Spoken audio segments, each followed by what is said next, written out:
எங்கள் வீட்டுக்கார்ட்ட ரொம்ப நாளாக கேட்டிருந்தேன் கிரைண்டர் வாங்கி கொடுங்க அப்படின்ட்டு. சப்பாத்தி மாவு பேசுறதுக்கு ரொம்ப கஷ்டமாகுதுங்க அப்படின்னு. அதுக்கப்புறம் எங்கிட்ட கிரைண்டர் வாங்கி கொடுத்தாரு. சப்பாத்தி மாவு நல்லா சூப்பராக பேஞ்சு கொடுத்துச்சு. இட்லிக்கும் மாவு கிரைண்டர்லேயே அரைச்சிக்கிறேங்க. ஏன்னா நான் வந்து எங்கள் வீடு ரொம்ப தொலைவாக இருக்கும், மாவு மில்லு ரொம்ப தொலைவாக இருக்குங்க. கடையில் போய் அரைத்து தந்தா அவ்வளோ தொலை போய் எடுத்துன்னு போய் அரைக்க முடியலன்னு சொல்லிட்டு ரொம்ப நாள் இட்லி ஊற வச்சு அரைக்காத விட்டுடுவேன். அதனால் நம்ம வீட்டில் ஒரு கிரைண்டர் இருந்தால் நம்ம எந்த டைம் வேணால் மாவு அரைச்சிக்கலாம்னு சொல்லிட்டு கிரைண்டர் வாங்கி கொடுத்து சொன்னேன். சூப்பராக சப்பாத்தி மாவு பேஞ்சு கொடுத்துச்சுங்க. கொஞ்சோண்டு ஆயிலு உப்பு சப்பாத்தி மாவு போட்டு தேவைக்கப்ப தண்ணி ஊற்றினா அந்த கிரைண்டரே வந்து சப்பாத்தி மாவு நல்லா பேஞ்சு கொடுத்துட்டு பாருங்க. அவ்வளோ சாப்பிட்டா இருந்ததுங்க. சப்பாத்தி கூட சாப்பிட்டு பார்த்தா நீங்களும் இந்தமாரி கிரைண்டர் வாங்கினீங்கன்னா இதுமாரி மாவு பேஞ்சு சப்பாத்தி செஞ்சு பாருங்க, அவ்வளோ சூப்பராக இருந்ததுங்க.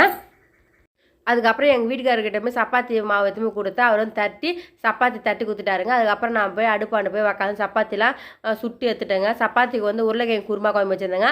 அதுக்கப்புறம் வந்து மதியானத்துக்கு வந்து சாப்பாடு வந்து பாவக்காய் வாங்கி வந்திருந்தாங்க. சந்தையில் 20 ரூபான்னு சொல்லிட்டு நிறைய பாவக்காய் கொடுத்தாங்க. நாட்டு பாவக்காய் வந்து நல்லா பொண்ணு கொஞ்சம் கோல்டு நேரமாக வறுத்து துக்கா குழம்பு வச்சுட்டு ரசம் வச்சுட்டு சாதம் வச்சுட்டேங்க.